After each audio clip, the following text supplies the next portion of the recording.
Hi. நம்ம இப்போது நிறைய சோலார் பேனல்ஸ் வீட்டுக்கு மேலே செட் பண்ணி வைக்கிறத பார்க்குறோம்.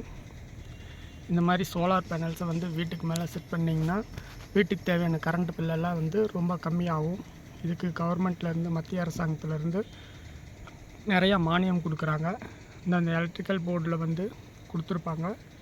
வீட்டில் இந்த மாதிரி சோலார் பேனல்ஸ் இவ்வளோ தேவையில்லை, கொஞ்சம் கம்மியாகவே செட் பண்ணிங்கன்னா கூட நம்மளுக்கு தேவையானது ஈஸியாக கிடைக்கும். ட்ரை பண்ணுங்கள்.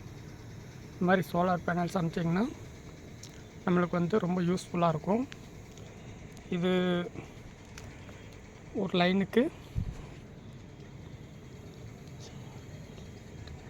8 சோலார் பேனல் அமைச்சிருக்காங்க.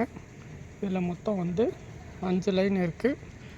1 2 3 4 அதில் 5 லைன் வச்சுருக்காங்க. ஒன்றுலேயும் பாசிட்டிவ் நெகட்டிவ்னு சூப்பராக இருக்குது. நல்ல சோலார் பேனல். இதில் பவர்ஃபுல்லாக எடுக்கும். அதே போல் இந்த பக்கம் சோலார் வாட்டர் ஹீட்டர் செட் பண்ணியிருக்காங்க.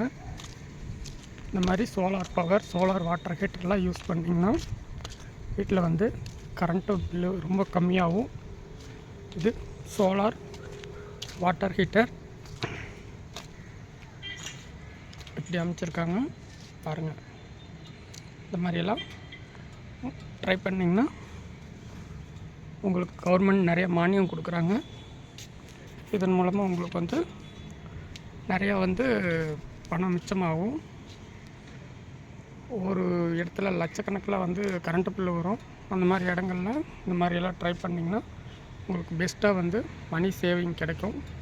மழை காலத்துலேயும் இது ஹீட் கிடைக்கும். ஆனால் குறைவான அளவில் தான் ஹீட் கிடைக்கும். கொஞ்சம் குறைவாக கிடைக்கும், அவ்வளோதான்.